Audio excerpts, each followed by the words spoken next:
Comprendre le code des énergies et leur puissance, intégrer que le passé est un élément essentiel à notre épanouissement, non un handicap. La médiumnité, la voyance, le yoga, la lithothérapie, les médecines parallèles et autres, quels sont leurs points communs? Ont-ils vraiment un lien? Vibrent-ils sur la même fréquence? Qu'est-ce que cela nous apporte réellement? Est-ce favorable pour nous? Notre monde, le bien, le mal, la nature et nous, y a-t-il un juste équilibre?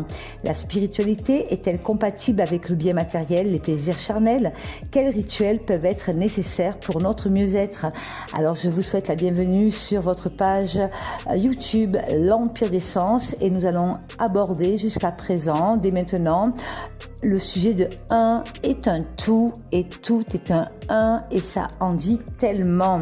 Vous êtes en direct donc avec Marina Morelli, praticienne en médecine ayurvédique, mais pas que, à l'Empire des Sens. Comprendre les codes des énergies et leur puissance. Tout objet qui nous entoure, la moindre particule, chaque être vivant et l'univers dans son intégralité effectuent tous un mouvement de vibration. Cependant, chaque élément, comme chaque être humain, dispose de sa propre fréquence vibratoire. Ouvrir les yeux sur ce qu'est le taux de vibration, c'est admettre son influence sur le quotidien. Il s'agit également de connaître mieux notre personne. Qui sommes-nous ? Le chemin que nous empruntons est de comprendre le sens de notre existence. Un taux vibratoire élevé, c'est un signe de paix, de joie, de bonheur. Est-il donc possible d'élever sa conscience afin d'augmenter la fréquence de sa vibration ? Selon les lois de la physique, la vibration n'est autre que la vitesse de rotation d'un électron qui gravite autour de l'atome. Vu sous cet angle, rien ni personne ne peut échapper à la règle. Tout dispose d'une fréquence vibratoire, ne l'oublions pas. Plus cette dernière est élevée, plus il émane de l'être, de l'objet ou de l'endroit des ondes dites positives. A contrario, lorsque le taux de vibration est bas, il en résulte que de mauvaises ondes se dégagent de l'objet ou du sujet. Par ailleurs, de nombreux facteurs conditionnent notre fréquence de vibration. Citons à titre d'exemple nos pensées, nos émotions, notre état de santé, notre condition physique, le milieu dans lequel nous évoluons, le timbre de notre voix, etc., etc. Pour connaître notre taux vibratoire, il faut rester attentif à ces facteurs. Lorsque nous développons des pensées ou des émotions positives, lorsque nous sommes au top de notre forme et que nous ressentons cette légèreté et cet état de bien-être qui s'ensuit, cela signifie tout simplement que nous nous sentons bien et que nous avons un taux vibratoire élevé. Je tiens à vous préciser aussi que le biologiste Étienne Guillet avance que la biologie est fondée sur le couple matière-vibration. La matière est le support et la vibration porte donc l'information. C'est donc bien en tant qu'antenne émettrice que l'ADN du chromosome d'une cellule peut transmettre des informations aux autres cellules. L'ADN est un lieu de stockage capable d'interpréter les informations qu'il reçoit, de les décider, de les interpréter et de les modifier, de les enregistrer et de réagir en conséquence. Comprenez que l'ADN a toutes les caractéristiques d'un ordinateur biologique. N'oublions pas aussi que l'eau également enregistre des informations à ce sujet. N'hésitez pas à regarder le reportage magnifique sur les travaux de Benveniste, repris par le docteur Luc Montagnier. On a retrouvé la mémoire de l'eau. Nous avons aussi les codes des énergies. Nous les trouvons entre autres dans les fréquences sacrées dont je vais prendre le temps de vous les énumérer. Je vous invite justement à prendre un papier et à noter ces fréquences. Vous avez le 174 Hz. Donc cette vibration, cette fréquence est bien pour les fondements, la base, les sentiments de sécurité, de sérénité. Cette vibration est un anesthésique naturel. Il tend à réduire la douleur physique. Elle donne aux organes un sentiment de sûreté, d'amour et de sécurité et les encourage à faire de leur mieux. Nous trouvons aussi la fréquence sacrée de 285 Hz. Elle influence les champs d'énergie, régénération. Cette fréquence permet aux tissus de revenir à leur forme originale. Elle influence le corps éthérique et les chakras en leur envoyant un message pour restructurer les organes endommagés. Il dynamise et offre un état sain au corps. Nous trouvons aussi la fréquence 396 Hz. Celle-ci a pour mission de se libérer de la culpabilité et de la peur. Et Dieu sait que beaucoup d'entre vous qui écoutez ce podcast, vous en avez vraiment besoin. Elle est reliée au premier chakra ainsi qu'à la couleur rouge. Cette fréquence est bénéfique sur les sentiments de la culpabilité. Sommes-nous vraiment coupables? Posez-vous la question. Je pense que non, mais nous sommes surtout responsables. La culpabilité et la peur sont les deux principaux obstacles à la réalisation de soi et la concrétisation de nos objectifs. Notez que la fréquence 396 Hz met en vibration les blocages cachés, les croyances négatives, subconscientes et offre la possibilité de s'en libérer. Alors, mettez-vous directement sur la fréquence 396 Hz. Voici d'autres fréquences aussi très utiles. La 417 Hz, elle facilite le changement, transforme les schémas émotionnels non bénéfiques. La 528 Hz, elle est utilisée pour l'ADN. Souvenez-vous, je vous en ai parlé au début de cette vidéo. Nous l'appelons aussi la fréquence des miracles. Et oui, le mathématicien Vic Showell a démontré qu'il existe un lien très précis entre le nombre d'or, le nombre pi et la fréquence 528 qui est musique de la lumière et de la liberté spirituelle. Nous allons trouver aussi la 639 Hz. Elle ouvre la porte de l'harmonie dans les liens relationnels, très bonne fréquence qui offre la résolution de divers problèmes relationnels, tels que les problèmes dans la famille, amis, collègues, dans le couple, frères, sœurs, etc. Cette fréquence améliore la communication, la compréhension, la tolérance et vous allez aimer cela, l'amour. Je vais vous parler aussi de la 741 Hz, qui est la puissance de l'expression de soi, c'est-à-dire avoir une vie pure et stable. Vous avez aussi la 852 Hz qui parle d'amour inconditionnel. Elle permet aussi de s'ouvrir à la communication avec l'esprit qui embrasse tout et à la cellule de se transformer à un niveau supérieur. Elle est très très bien aussi pour les personnes qui sont spirituelles, celle-ci. Pour finir, je vais vous parler de la 963 Hz.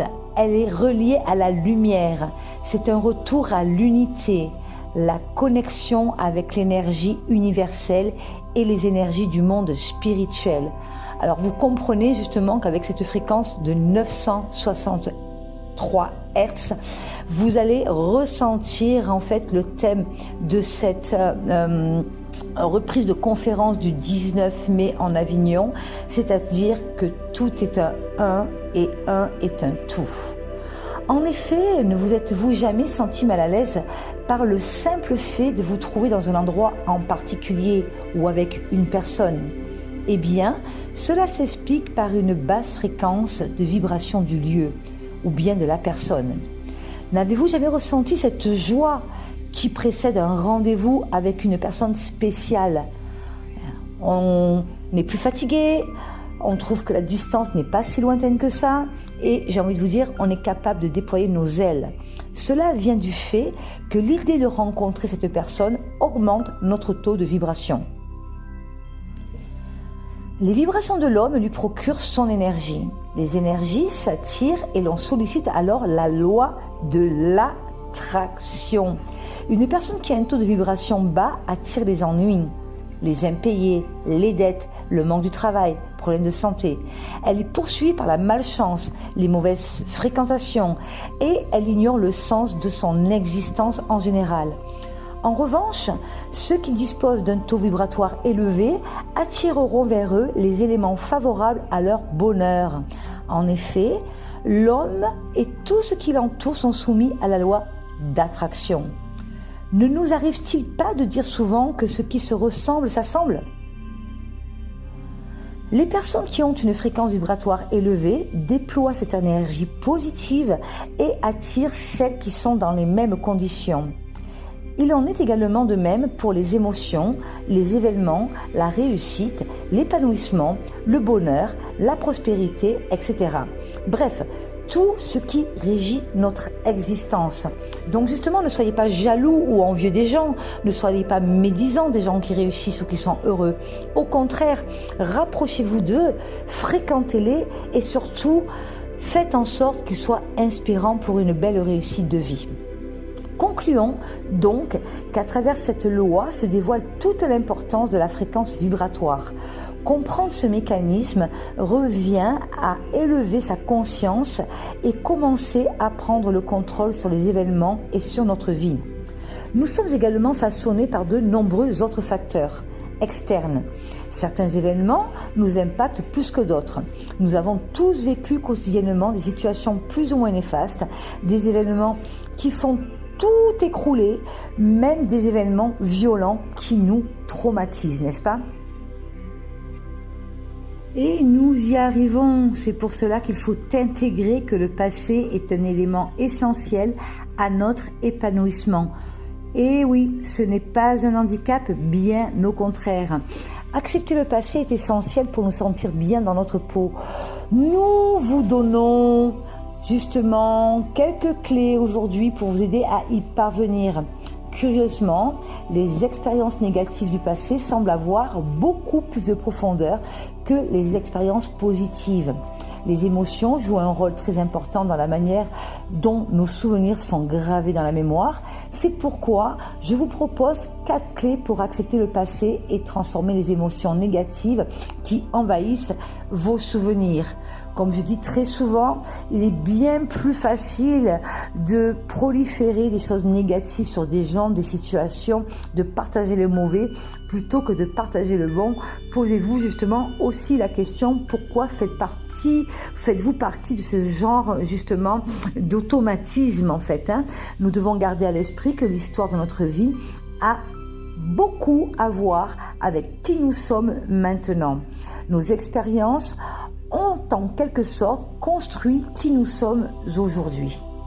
Tout cela a un poids dans notre vie quotidienne, un poids dont nous ne sommes souvent pas conscients et qui oriente en partie nos vies et nos prises de décision. À de nombreuses reprises, nous voyageons dans la vie avec trop de bagages. Nous portons l'ombre de la culpabilité, de la honte, des peurs et des frustrations produites par des événements. Curieusement, les expériences négatives du passé semblent avoir beaucoup plus de profondeur que les expériences positives. Les émotions jouent un rôle très important dans la manière dont nos souvenirs sont gravés dans la mémoire. C'est pourquoi je vous propose ici 4 clés pour accepter le passé et transformer vos émotions négatives qui envahissent vos souvenirs. Nous sommes bien conscients que parfois les souvenirs nous causent une douleur ou un inconfort qui ne peut être décrit avec précision. Des choses qui ne sont pas déroulées comme prévu, des situations vécues avec les mauvaises personnes et dans de nombreux cas, le sentiment d'avoir eu tort. Tout cela a un poids dans notre vie quotidienne, un poids dont nous ne sommes souvent pas conscients et qui oriente en partie nos vies et nos prises de décision. À de nombreuses reprises, nous voyageons dans la vie avec trop de bagages, comme je vous l'ai dit. Donc voici à présent les 4 étapes suivantes pour accepter le passé et vivre avec des émotions positives. Premièrement, apprendre à revivre le passé. Et oui, ça peut être douloureux ou pas, mais réévaluer les événements survenus dans le passé implique de s'en souvenir et d'essayer de trouver une nouvelle lecture de ce qui s'est passé pour le mettre en perspective. Il se peut que lorsque vous avez traversé certaines situations, vous n'ayez pas les outils ou l'expérience de vie que vous avez donc en ce moment et à l'âge justement que vous avez. L'être humain évolue et bien souvent d'une expérience ne subsiste que l'émotion qui lui est associée. La même expérience, vue dans le présent avec de nouveaux yeux, peut maintenant nous sembler différente. Vous pouvez même la comprendre plus clairement. L'une des 4 étapes pour accepter le passé est donc de s'en souvenir sans crainte, quel que soit justement votre souvenir. Ramener les souvenirs douloureux dans le présent et se recentrer sur eux, avec tous les détails et de manière totalement honnête avec soi-même, peut vous aider à voir clairement les circonstances et donc à vous pardonner ou à pardonner aux autres et à nettoyer ainsi la mémoire. C'est pour ça que si vous avez besoin d'une aide thérapeutique, d'un soutien, n'hésitez pas à contacter l'Empire des Sens sur www.l'empiredescens.fr ou d'appeler pour éventuellement une guidance. Vous avez aussi la deuxième possibilité, exercice que je vous propose de faire, c'est travailler sur votre colère, la colère des attentes non satisfaites. La deuxième des 4 étapes pour accepter le passé concerne les expériences de vie qui ont été stockées dans notre mémoire et qui nous mettent en colère rien qu'en y pensant. L'obstruction de nos désirs ou attentes peut provoquer une grande colère et par conséquent générer une grande confusion dans la mémoire que nous avons de l'événement en question. Cette mémoire est assombrée par une sorte de brouillard trompeur. Discerner si un événement nous cause de la colère parce que nous le vivons avec frustration aide à comprendre que c'était juste cela et que probablement si nous le vivions aujourd'hui, cela ne produirait pas un tel ennui selon les cas bien évidemment où on pourrait prendre de la hauteur, c'est-à-dire pouvoir s'exprimer et aussi pouvoir se défendre, c'est-à-dire changer d'énergie. Le troisième conseil que je peux vous donner, c'est renforcer le pouvoir de votre mémoire pour accepter le passé et non pas l'obstruer. Dans l'exercice de ramener des souvenirs au présent, l'attention joue un rôle très important. Prêtez une attention stricte aux expériences dont vous vous souvenez et analysez tous les détails reliant une idée à un autre vous aidera à trouver des points de similitude avec d'autres événements. Des soins énergétiques vous aideront justement à vous ramener à la conscience avant tout. Ne l'oubliez pas. Donc là, vous pouvez vous faire aider justement par un thérapeute, un praticien pour pouvoir être en harmonie et accepter votre passé et pouvoir rebondir d'une façon positive. À présent, nous allons parler aussi d'un sujet qui peut fâcher. Comme je vous l'ai dit, la médiumnité, la voyance, le yoga, la lithothérapie, les médecines parallèles et autres, quels sont leurs points communs? Ont-ils vraiment un lien? Vibrent-ils sur les mêmes fréquences? Soyez vigilants. Se mêler du processus vital de quelqu'un d'autre est-il responsable?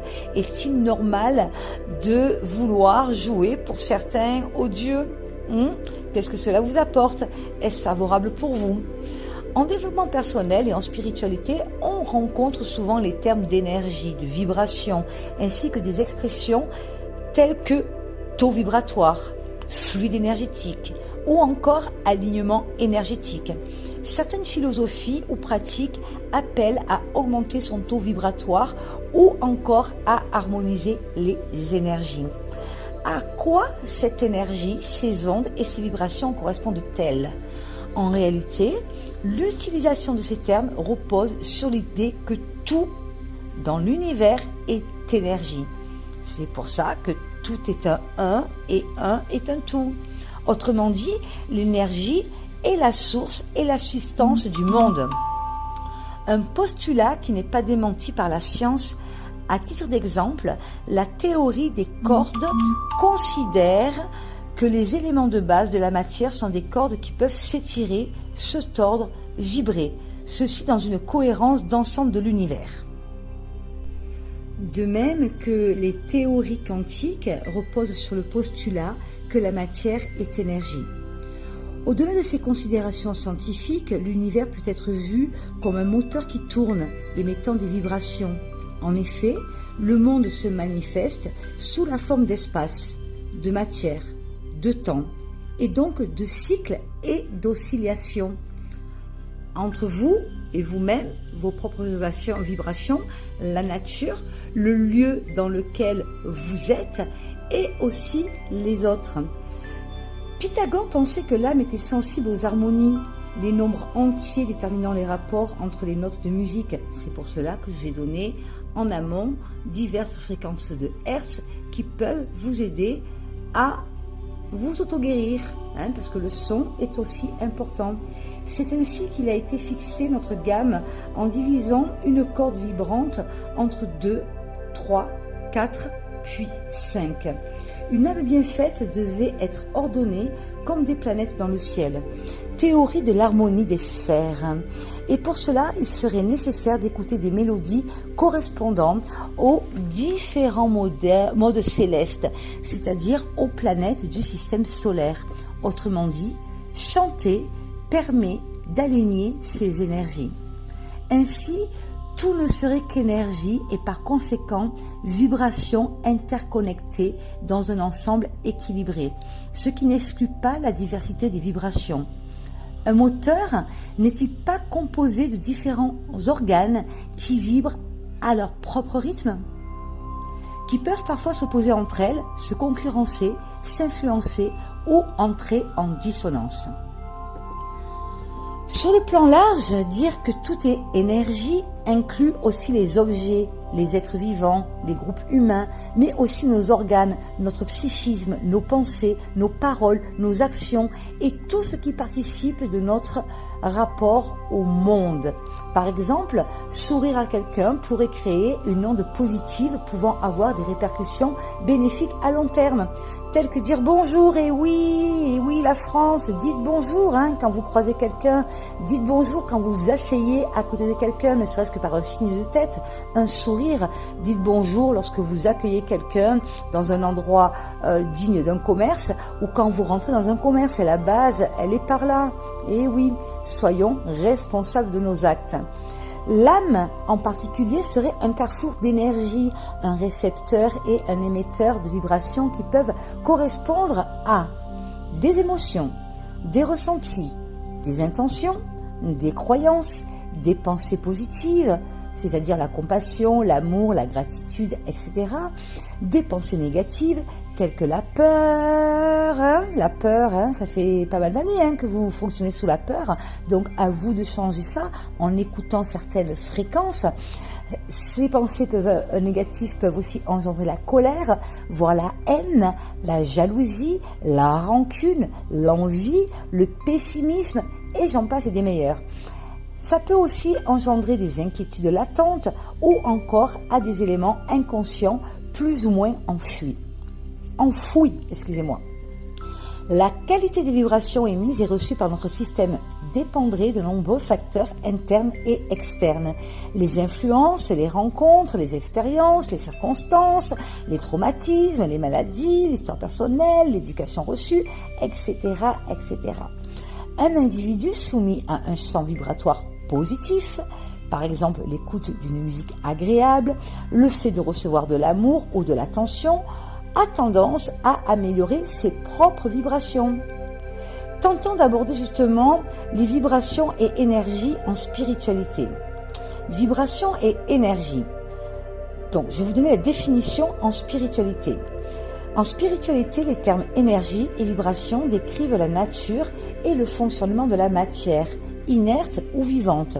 Ces notions reposent sur l'idée que toutes les énergies et champs vibratoires sont interdépendants et interconnectés.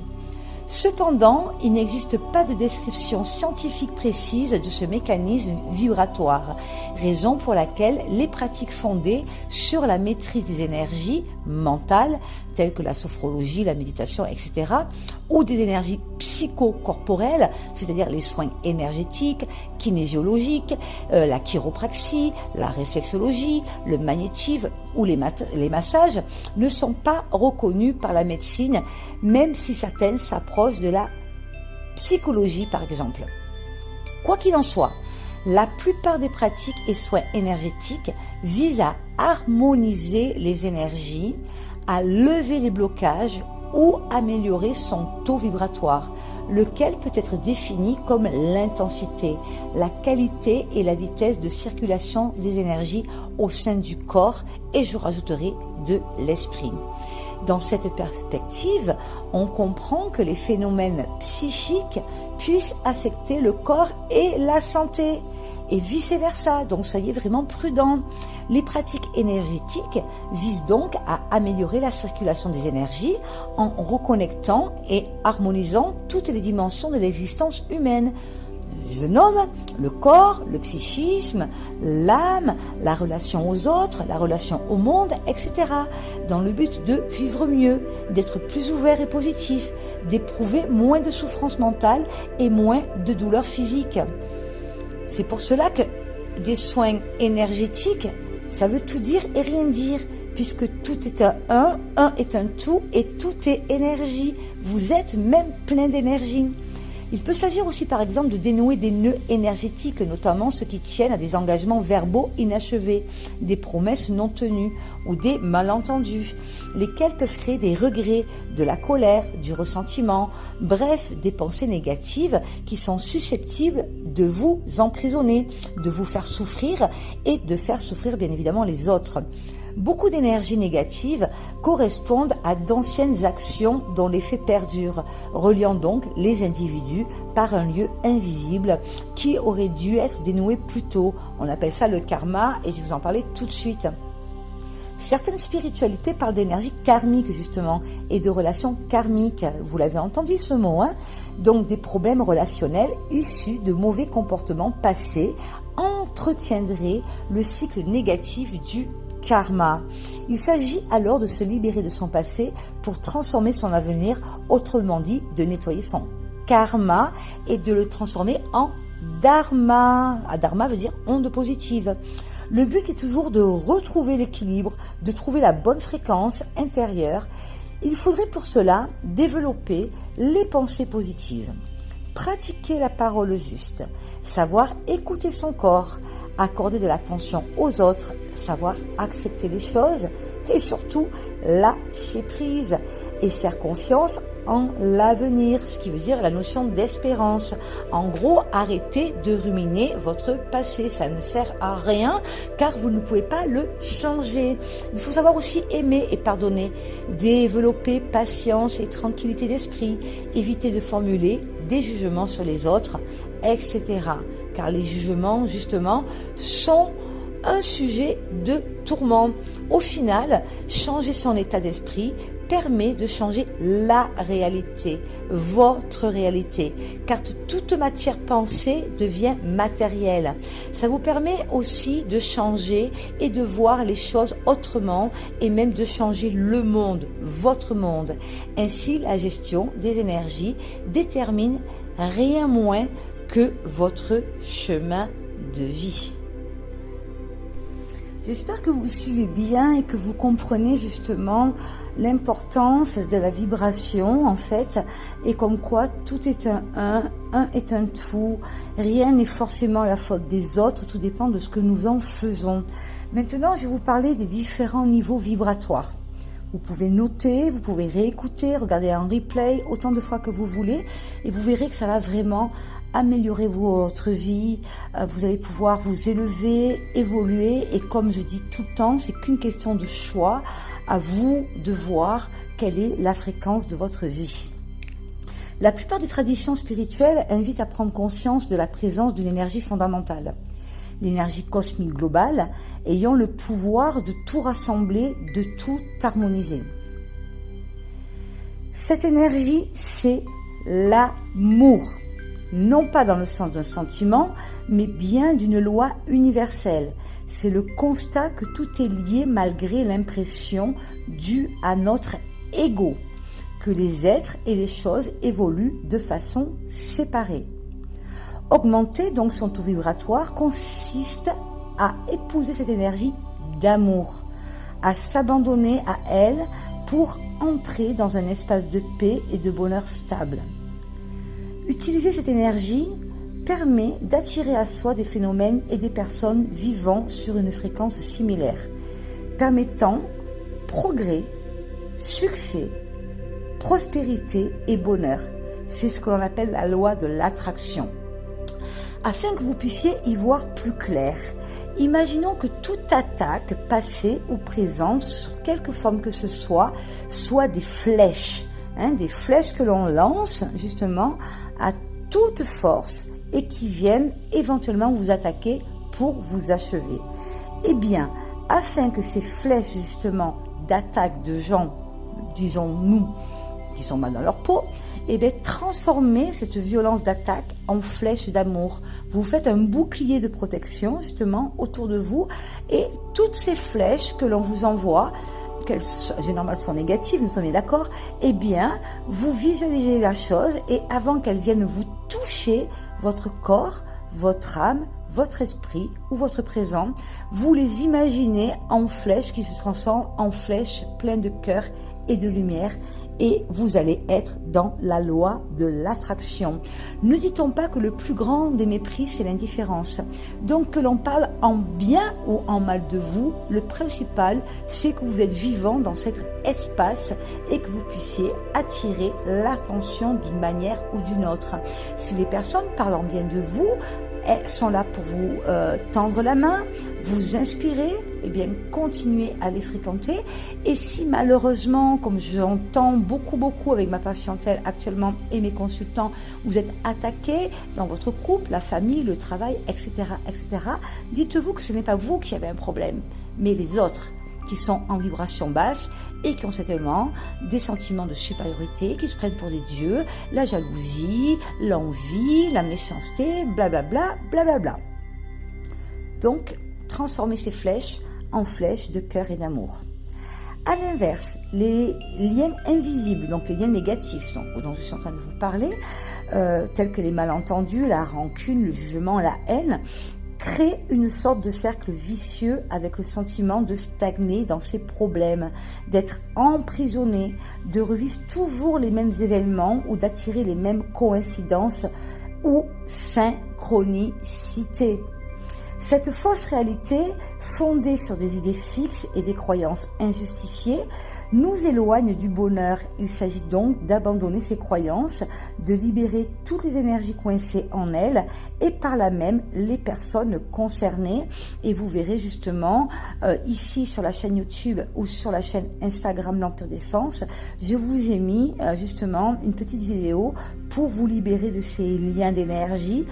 C'est une méthode qui est très connue qui s'appelle la méthode du petit bonhomme allumette.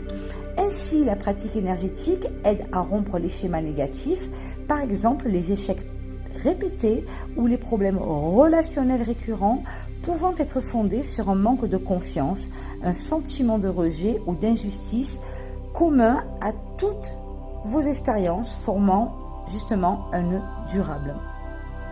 Le constat que tout est impermanent permet de garder espoir. Aucune énergie ne peut rester bloquée indéfiniment, hormis si vous le choisissez.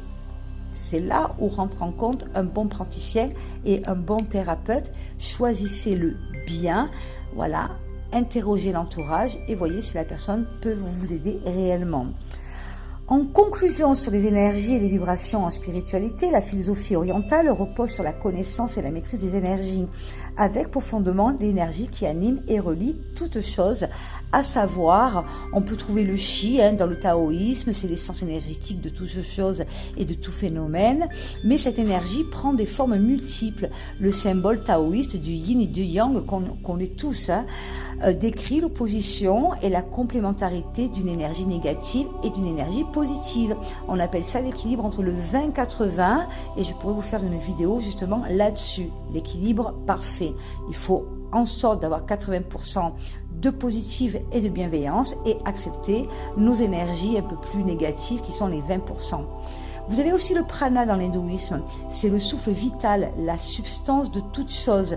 Et vous avez aussi le mantra Om, qui peut être vu comme l'expression de ce souffle cosmique. Par ailleurs, l'éveil de la Kundalini permet d'harmoniser la circulation des énergies corporelles et psychiques. Ces traditions ont largement influencé la pratique occidentale des soins énergétiques. Comme vous connaissez, il y a tout le monde qui utilise des soins énergétiques par-ci, soins énergétiques par-là. Donc, beaucoup sont fondés sur la respiration. La maîtrise des énergies permettent donc de se détacher, de se libérer des situations, de croyances, de souvenirs, de projections limitantes et ainsi de mieux laisser circuler le flux vital naturel qu'on appelle donc le prana. Quant aux autres spiritualités monothéistes, par exemple, elles ne nient pas l'importance des énergies, mais celles-ci ne font pas l'objet d'une étude approfondie ni systématique. Vous trouverez plutôt des termes plus généraux ou symboliques sont employés tels que lumière, la foi, le cœur, l'esprit, le souffle divin, vertu, etc., qui sont plus donc justement des mots religieux, on va dire. Au final, la question de l'énergie est au cœur de la spiritualité et a beaucoup à voir avec notre psychologie moderne, mais elle concerne autant notre psychisme que le phénomène vivant dans son ensemble et jusqu'à la structure de l'univers. C'est pour cela que tout est un 1 et 1 est un tout. Elle touche à notre degré de conscience et nous oblige à nous questionner sur notre place dans l'univers. L'individu étant vu moins comme une entité stable que comme un carrefour d'influence et d'énergie dont il s'agit de prendre conscience.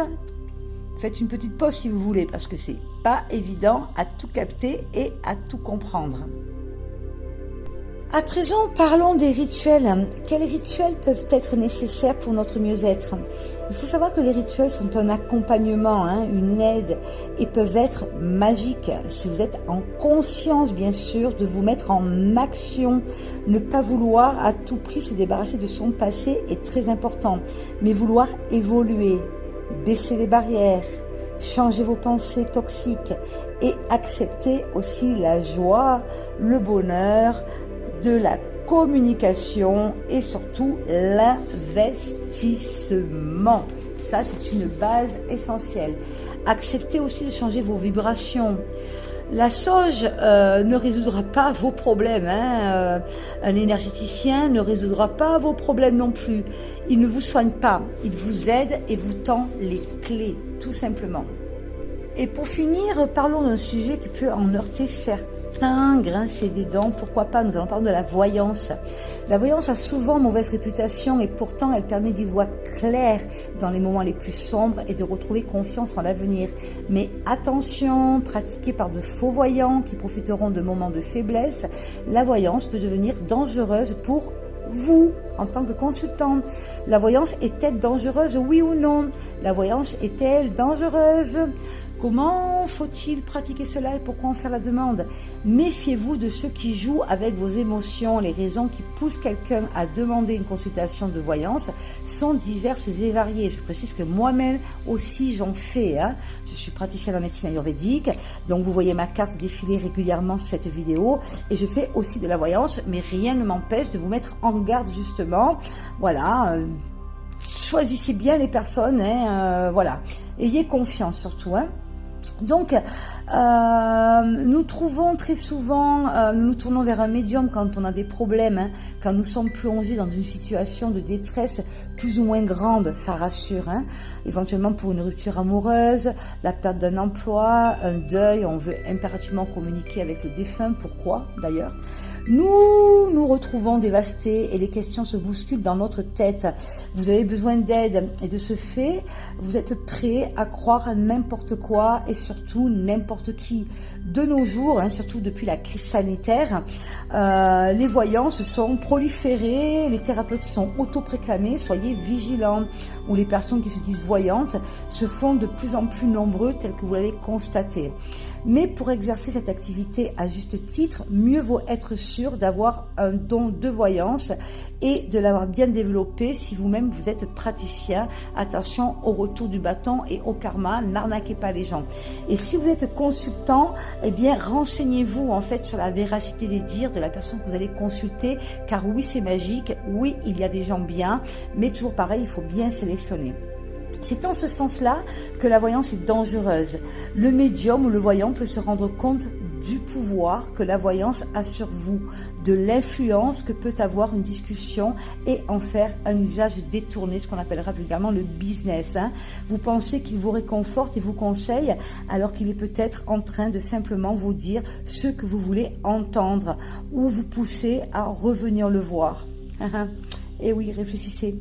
Consultez les avis avant de vous lancer, bénéficier d'une oreille attentive et recevoir du réconfort a parfois un coût. Et les mauvais voyants l'ont bien compris, c'est pour ça qu'on voit des salons partout, soyez vigilants. Ils n'hésitent pas à manipuler les âmes fragiles en leur soutirant de l'argent. Sachez que la voyance n'est jamais sûre à 100% et celui qui vous fait croire le contraire est un sacré bonimenteur. En troquant votre état de tristesse contre une once de lucidité, vous vous rendrez compte des mauvaises intentions de votre interlocuteur. Et moi, personnellement, comme je fais régulièrement des salons, eh bien, je teste parfois des médiums, etc. Eh bien, il y a eu des très bonnes surprises, mais il y en a eu aussi, franchement, c'est du théâtre. Les médiums qui haussent leurs tarifs sont louches. Il y a aussi ceux qui comptent les minutes au téléphone, qui s'additionnent, qui vous proposent un forfait payable sur plusieurs mois. Attention. Ou bien qu'ils coupent la conversation sans prévenir pour que vous payiez plus. La pression psychologique et le chantage n'ont pas leur place dans des consultations de voyance de qualité. Soyez vigilants. Prenez du recul. Tout ce que l'on consomme de façon abusive devient dangereux, voire même toxique. D'accord? Et la voyance ne fait pas exception au même titre que la cigarette, l'alcool, la drogue, etc. À partir du moment où agir seul, sans l'avis d'un médium, vous paraît impossible, alors vous êtes accro. Trop s'accrocher aux paroles d'un voyant ou d'un médium, à leurs conseils peut vous rendre dépendant. Cela se remarque lorsqu'on voit des clients paniquer car leur expert n'est pas disponible instantanément. C'est principalement pour cette raison qu'il est déconseillé de consulter dans un grand moment d'angoisse. Ne confondez pas voyance et psychanalyse et prenez les paroles comme une aide, un soutien ou la possibilité de découvrir de nouvelles perspectives, mais ne laissez jamais, au grand jamais, un voyant vous dire quoi faire. Il faut aussi accepter le fait que l'on ne contrôle pas tout, car ceux qui vous entourent ont eux aussi un rôle à jouer et peuvent influencer le destin au même titre que vous. Le libre arbitre arrive de lui-même pour la simple et bonne raison qu'on vous les a prédits. Aussi, pour que vous viviez dans la peur ou que vous provoquiez inconsciemment la catastrophe prédite. Un bon voyant ne doit jamais nommer d'événements tragiques. N'oubliez jamais que son rôle est de conseiller et le vôtre est d'agir. C'est pour cela que tout est un 1 et 1 est un tout. Il faut savoir que la cartomancie est une science qui est telle que la lecture. Tout le monde peut l'apprendre, ce n'est pas un don. Et la cartomancie va vous donner un chemin à prendre à l'instant présent. Beaucoup de voyants vont avoir un support de cartomancie justement pour driver en fait ce qu'ils vont vous dire. C'est mon cas d'ailleurs. Et quand vous avez de la voyance, c'est-à-dire que la personne elle entend dans sa tête, elle le sait, elle n'a pas besoin de support, d'accord? Et un médium, c'est quelqu'un qui va vous passer des messages, généralement d'entités ou de défunts. Mais choisissez réellement vos bons praticiens, choisissez vos bons thérapeutes et ne soyez pas addict. Personnellement, à l'Empire des Sens, hormis pour des histoires de vente, des histoires d'entreprise ou des histoires professionnelles, mais vous verrez donc sur le site l'Empire des Sens, il est bien noté que je déconseille en fait plus de 2 voyances par an, hormis exception. Donc sur ce, prenez soin de vous. J'espère que vous avez bien compris le sens de cette vidéo, que tout est un est un tout, un thérapeute, un voyant, un sophrologue, de la lithothérapie, tout cela peut vous aider, mais il faut impérativement que vous puissiez vous mettre en action, que vous puissiez être bienveillant et commencer par pratiquer les bases, c'est-à-dire à vous aimer, à dire bonjour, à dire merci, à sourire, à aimer la vie, car oui, l'argent ne donne pas le cancer, oui, sourire peut vaincre les peurs, peut aider des gens, donc commencez par là, avant de critiquer qui fait quoi, où, qu'est-ce, le gouvernement, le voisin, etc. Pensez à vous, prenez soin de vous, prenez soin des proches, faites de votre foyer un lieu lumineux, plein d'amour et de bienveillance. Donc, si cela n'est pas le cas, eh bien, fermez votre bouche, j'ai envie de vous dire, observez, faites-vous aider, et puis après, lorsque vos paroles sortent de votre bouche, il faut qu'elles soient remplies d'amour et de bienveillance. Si vous vous faites attaquer, eh bien, justement, visualisez ces flèches qui arrivent vers vous, pleines de flèches d'amour, de poudre d'or, de cœur. Et puis voilà, vous aurez la clé du bonheur. Sur ce, on finit en musique. Merci d'avoir écouté cette longue vidéo qui, j'espère, vous fait du bien. Voilà, écoutez-la, réécoutez-la et nous allons finir en musique.